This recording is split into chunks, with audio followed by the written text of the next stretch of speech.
Welcome back. This channel exists because of your support. Subscribe, hit like, and share your thoughts in the comments. Now let's get into the story. Looking back, the warning signs were everywhere. Arguments escalating over nothing. Every attempt to be considerate somehow twisted into proof I was controlling. Every question turned into an interrogation. Every gesture of care became evidence of my supposed need to monitor her every move. But I genuinely didn't see the end coming. Not that Tuesday evening. Not like that. The fight started around 7:30. I checked her calendar app to see if she had plans that night, because I wanted to book a table at that Italian place near Little Italy she'd mentioned liking a few weeks back. Simple enough, right? Just trying to plan a nice dinner. Not to her. She walked into the living room and saw my phone sitting on the coffee table with her calendar pulled up, and everything changed in an instant. What followed wasn't even a discussion. It was an explosion. I was controlling. I didn't trust her. I needed to know her every movement. When I tried explaining about the dinner reservation, she cut me off mid-sentence. I can't do this anymore. I need you to back off completely.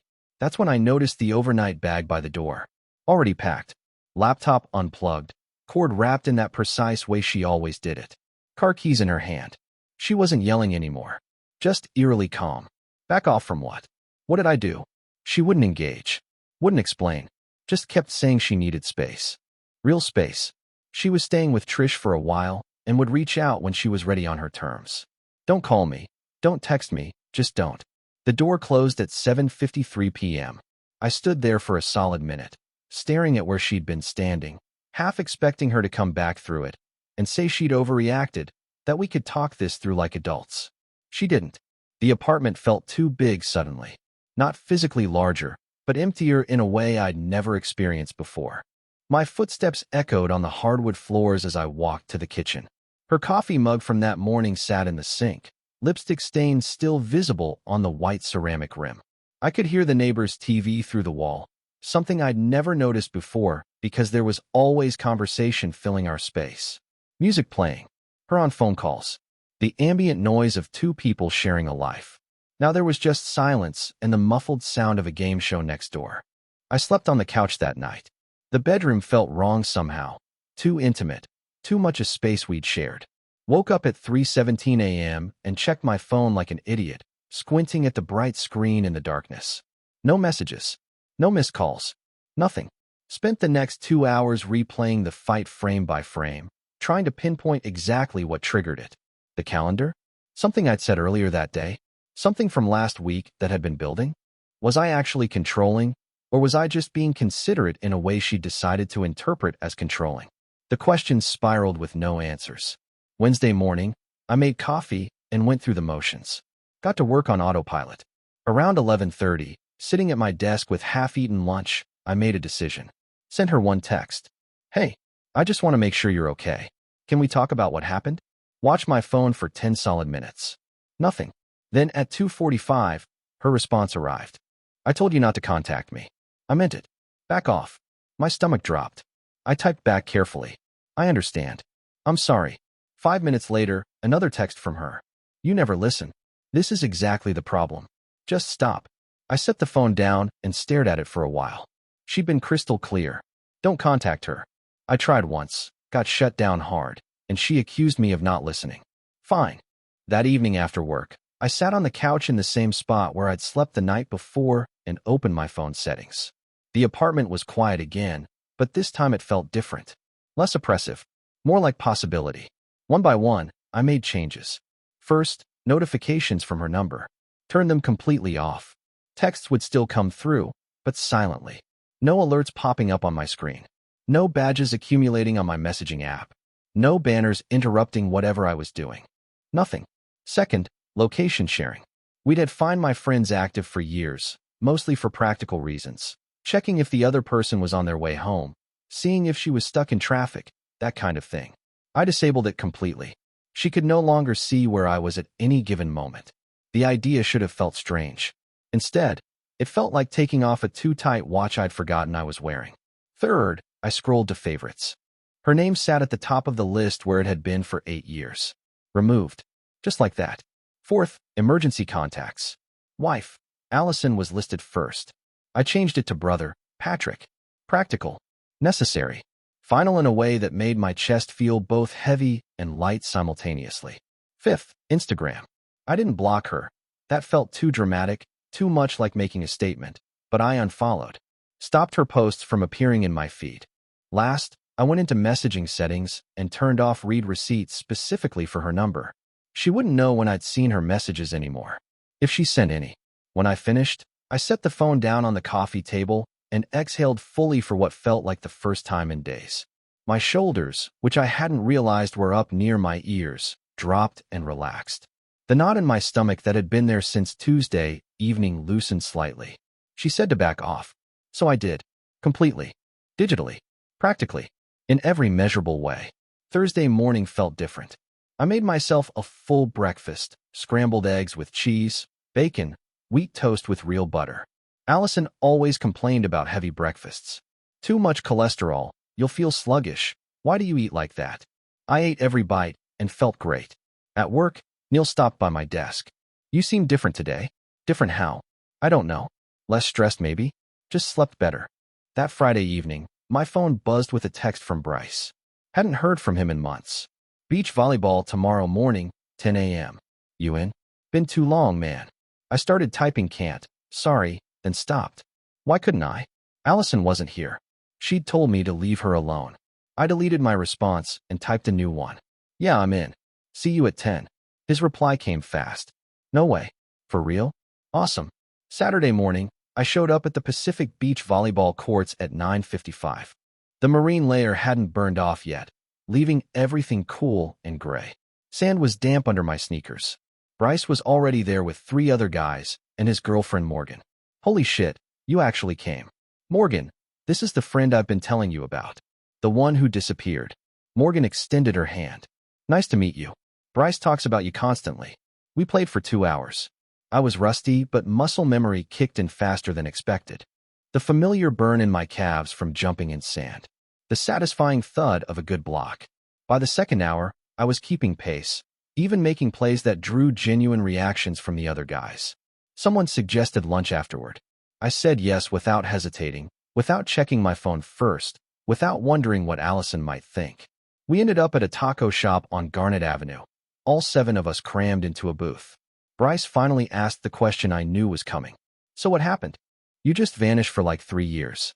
Got into a relationship. Didn't realize how much I'd let slide. And now? Now I'm figuring it out. He nodded, didn't push further. We talked about normal things. Work, sports, the guys from college, someone's upcoming wedding. Easy conversation where I wasn't calculating every word before speaking. I realized at some point, probably around my 3rd taco, that I hadn't thought about Allison for 3 straight hours. Hadn't checked my phone. Hadn't wondered what she was doing. I'd just been present. Sunday evening, I took stock of the week. 5 days since she left. For days since I'd last contacted her. 0 messages from her end. I'd slept better every night. Attended a social event without anxiety. Made plans for next weekend. Small realization, I wasn't sitting around waiting for her to contact me. I was just living. Monday morning, my department head Raymond called me into his office. The quarterly report I'd submitted was exceptional. Most thorough analysis he'd seen in 2 years. He was putting me on the Parker project. High visibility, career advancement stuff. Tuesday at lunch, Neil cornered me. Okay, seriously. What's going on with you? What do you mean? You're different. You're actually smiling. You finished that report in half the time it usually takes. You're not checking your phone constantly. I paused. My wife left last week. His face shifted to concern. Oh man, I'm sorry. Don't be. I'm realizing I'm better without the constant tension. Neil studied me for a moment. You know what? I believe you. Thursday evening, I did something I hadn't done in 3 years. Drove to Mission Cliffs, San Diego, the rock climbing gym. Allison hated climbing. Too dangerous. Waste of time. You always come home exhausted and useless. Quinn was teaching a class when I walked in. She spotted me immediately. No way. Is that actually you? Hey, Quinn. Dude, where have you been? You just disappeared. Long story. I'm back now, though. Your membership still active? Just renewed it online this morning. She grinned. Welcome back. Let's see if you remember anything. I climbed for 90 minutes. Every muscle burned.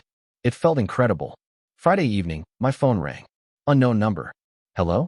Hi, it's Trish. Allison's sister. Hey, Trish. So how are you doing? I'm good. You? After brief pleasantries, she got to the point. Allison was really struggling. Had I reached out to her? She told me not to contact her. I'm respecting that. Long pause. But don't you think you should check in? Show her you care? She was very clear about what she wanted. I'm giving her exactly that. That seems cold. It's respectful. She made a request. I'm honoring it. Trish sounded confused. This conversation clearly wasn't going how she'd expected. She said she'd tell Allison I asked about her. I didn't ask, but you can tell her whatever you want. The call ended. By week 3, my calendar had filled up. Bryce texted about volleyball every Saturday. Quinn invited me climbing Friday nights followed by beers. Kent, a younger guy I'd met at the gym, asked about hiking Torrey Pines. I said yes to everything. I started doing sunrise photography again at Sunset Cliffs. Hadn't done that in years because Allison always said, "Why do you need to wake up so early?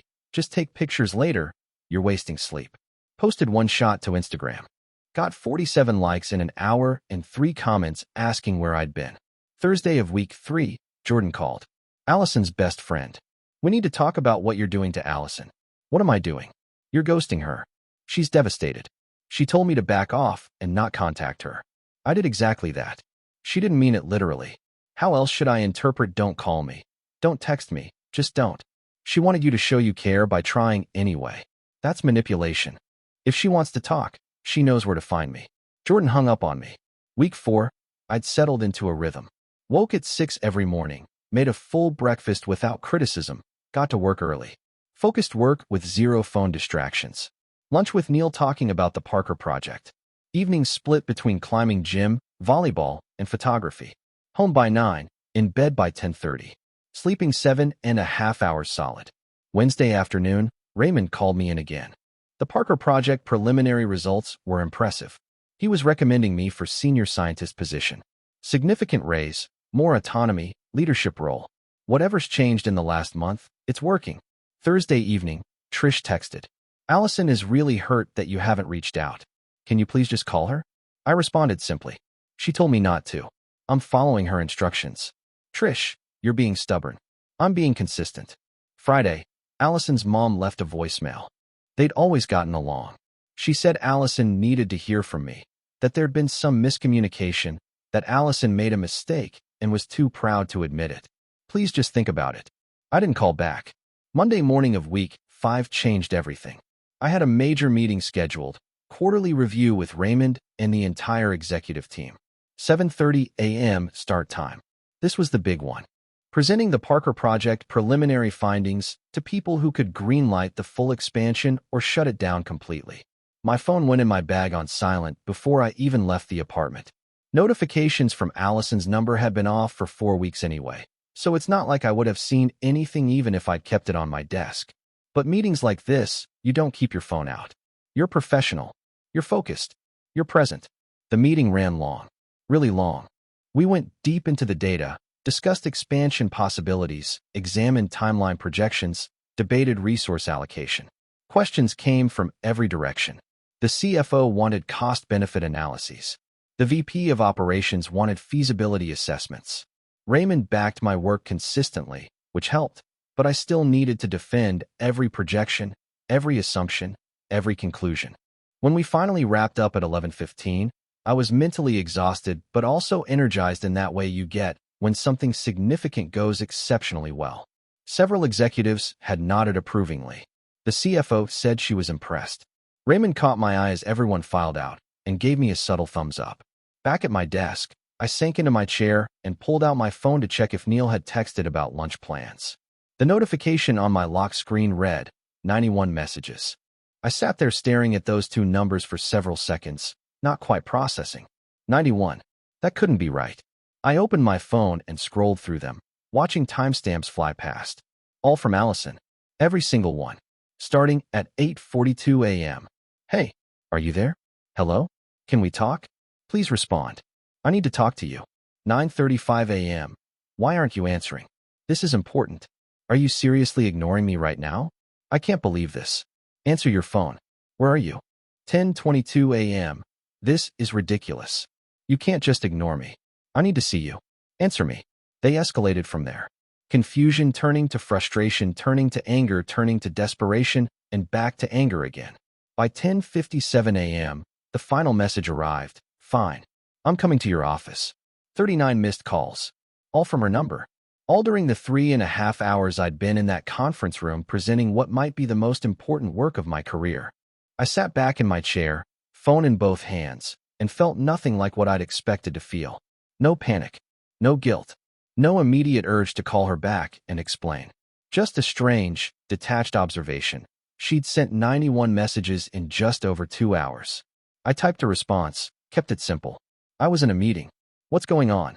3 dots appeared instantly. She was watching her phone. Waiting. Stay there. I'm in the parking lot.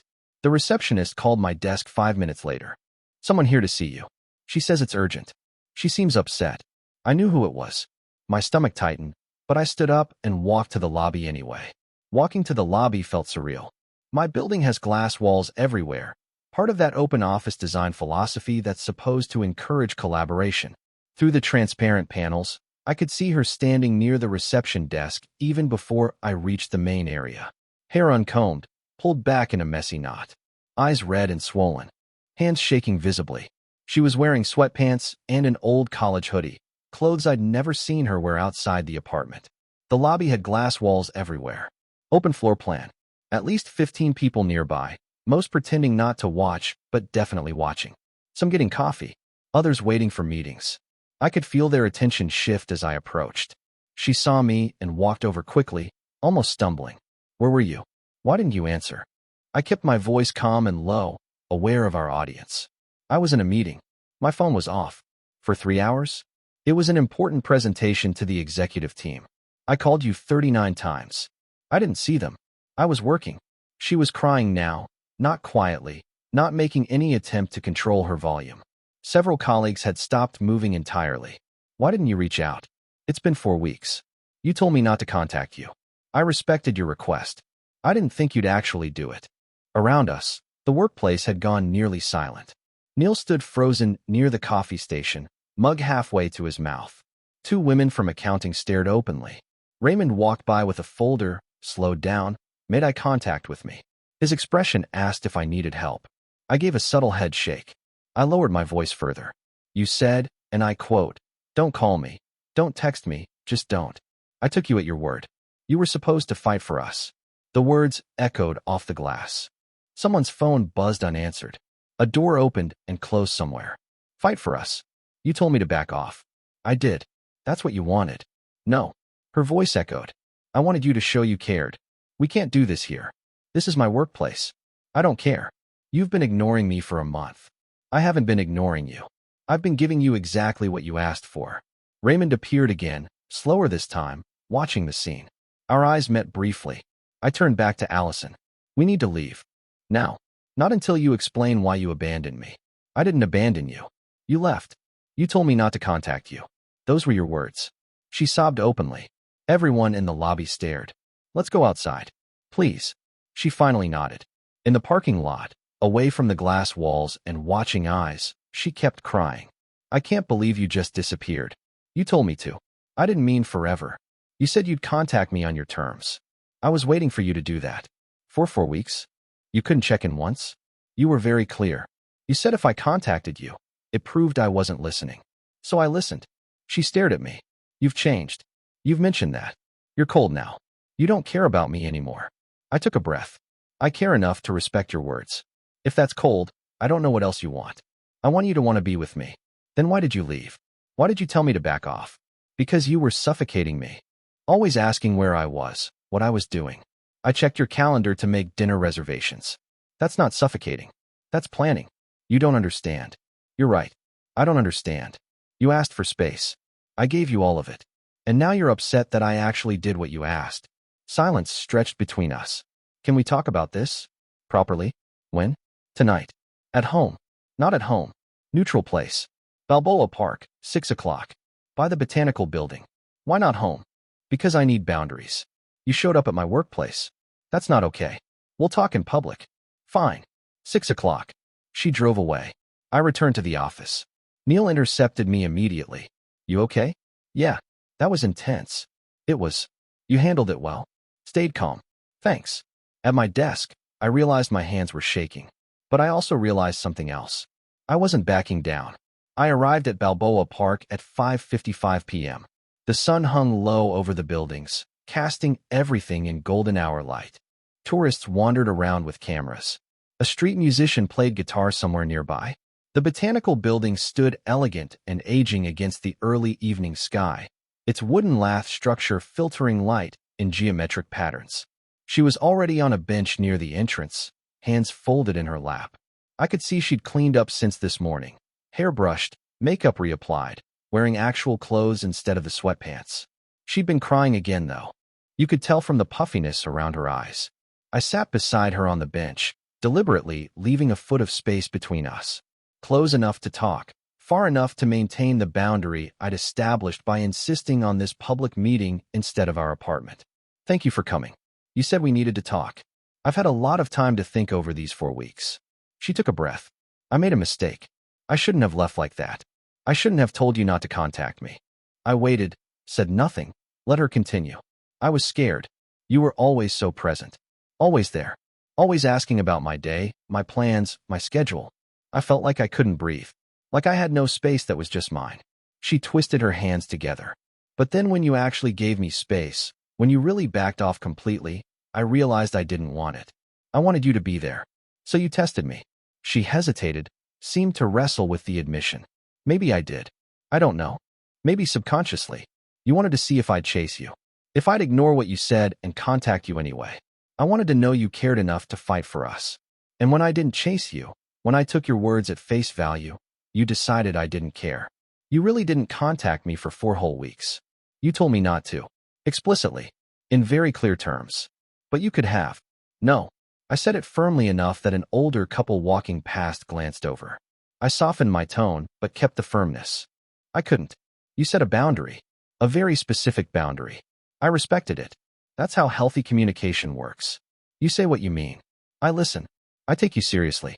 I don't play games trying to decode what you secretly wanted me to do instead of what you actually said. More tears. I just wanted you to fight for us. Fighting for us means respecting you enough to take your words seriously. Not dismissing them as games. Not assuming you say things you don't mean. The silence stretched. The sun had dipped lower, shadows lengthening across the lawn. Temperature dropping. The street musician switched to a different song. So what now? I'd thought about this extensively. The last 4 weeks, I've been doing things I stopped when we got together. Seeing friends I'd lost touch with. Climbing 3 times a week. Photography at sunrise. Beach volleyball every Saturday. Normal activities that somehow became impossible when we were together. And I've been happier. Sleeping through the night for the first time in months. Working better. I got recommended for senior scientist. People at work noticed the change. My friends noticed. Everyone noticed except maybe me at first, because it happened gradually. So you're happier without me. I'm happier without the constant tension. Without feeling like I'm always doing something wrong. Without walking on eggshells, trying to figure out if you mean what you say or if I'm supposed to interpret the opposite. Long silence. Sunset was starting, painting the sky in shades of orange and pink. A couple walked past with a golden retriever that stopped to sniff near our bench. Do you want to try again? She asked quietly, almost whispering. I took my time answering. Honest answer, I don't know. You left. You told me very specifically not to contact you. You got angry when I took those words seriously and actually listened. That's not a pattern I want to live with. That's not healthy for either of us. I can change. Can you? Or will you promise to change, and then 6 months from now, a year from now, we'll be right back here with a different version of the same test? That's not fair. It's honest. It's the question I need answered before I can even think about trying again. You told me to back off. I did exactly that. You showed up at my office this morning crying and shaking because I took you at your word. That's not a foundation either of us should build on. I leaned back on the bench. I think we both need more time. Real time. Not manufactured space. Actual time to figure out who we are separately. She stood up abruptly. You're saying you want a divorce. I'm saying I won't chase someone who told me to back off and then punish me for listening. If you want to work on this, we'd need counseling. Real counseling. And you'd need to say what you mean. And what about you? I need to figure out if I want to go back to walking on eggshells or if I prefer the life I've been living. She walked away without looking back. I sat there for 20 more minutes watching the sunset. My phone buzzed. Text from Bryce about a volleyball tournament that weekend. I'll be there, I responded. Over the next 3 days, Allison sent 14 texts. Can we talk again? I'm sorry for everything. Please don't give up on us. I love you. I responded once. I need time to think. Please respect that. She called twice. I didn't answer. Sent a text. I said I need time. After the third day, she stopped. 2 weeks later, Raymond made it official. Senior scientist position was mine, starting next month. Neil organized celebration drinks. 7 of us went to a brew pub in La Jolla. I told stories, laughed, had genuine fun. Neil's girlfriend, who'd come along, said to him, not realizing I could hear, he seems really happy. Is he always like this? No, this is new. And it's good. 6 weeks after our park meeting, Quinn commented during a climbing session. You've gotten way better. You're climbing harder routes than you did 3 years ago. I have more time to practice. And more focus. You're present when you're here. Not distracted. Kent joined us. We're planning a Joshua Tree trip next month. You in? Absolutely. 3 months after Allison left, she sent divorce papers. I signed them immediately and sent them back. No hesitation. No second guessing. She'd made her choice clear. 4 months after the separation, I moved to a new apartment in North Park. Smaller, 1 bedroom, but entirely mine. Decorated how I wanted. Climbing photos on the walls. I'd even bought a surfboard. Bryce was teaching me. Work continued going well. The senior position was everything I'd hoped. I mentored junior staff, led projects, felt engaged. Socially, life was full. Volleyball every Saturday. Climbing twice weekly. Monthly hiking trips. Sunrise photography sessions. I'd gone on 1 coffee date with a friend of Morgan's. It was fine. Not pushing anything. Ran into Trish at a coffee shop in La Jolla one afternoon. How are you? Good. Really good. Allison said you signed the papers right away. She wanted the divorce. I wasn't going to make it difficult. Do you regret anything? I thought for a moment. No. I regret that it ended the way it did. But I don't regret respecting what she asked for. And I don't regret finding myself again. 9 months after everything started, my volleyball team made the finals at a Pacific Beach tournament. We won. Bryce clapped me on the back. When you came back, I didn't think you'd stick with it. But you're all in. I forgot how much I missed this. How much I missed having a life outside of one person. Morgan smiled. That's healthy. Relationships should add to your life, not become your entire life. Later that day, scrolling Instagram, I saw Allison had posted a photo with someone new. It showed up through a mutual friend's story. She'd been tagged. At a restaurant, smiling, looking happy. I felt nothing. No jealousy. No regret. Just a mild good for her, and kept scrolling. 18 months after our separation, I was at a coffee shop in North Park on a Sunday morning. Reading, editing photos on my laptop. Peaceful routine. Someone sat at the next table. I glanced up. Allison. Awkward moment of recognition. Hi. Hey. How are you? Good. You? Good. I'm engaged actually. Congratulations. Thanks. You seeing anyone? Casually. Nothing serious. Not really looking. Silence. I wanted to say, I'm sorry. For how everything happened. For the games. For showing up at your office. That was wrong. I appreciate that. You were right. About the counseling. About saying what I mean. I'm working on it now. With someone new. That's good. I'm glad you're doing that. Are you happy? Honest answer. Yeah, I am. She nodded. You look it. I saw your Instagram. It's still public. The climbing, the photography. You seem lighter. I am. I'm glad. You deserve that. So do you. She stood to leave. It was good to see you. You too. After she left, I returned to editing a photo from yesterday's sunrise shoot at Sunset Cliffs. Kent texted about climbing that evening. I confirmed for 7 o'clock. Finished my coffee, looked out the window at the sunny San Diego morning. She wanted space. I gave it to her. Gave it to myself too. Best decision I ever made. Dear listeners, that's our ending. If it resonated, subscribe to support the channel. See you next time.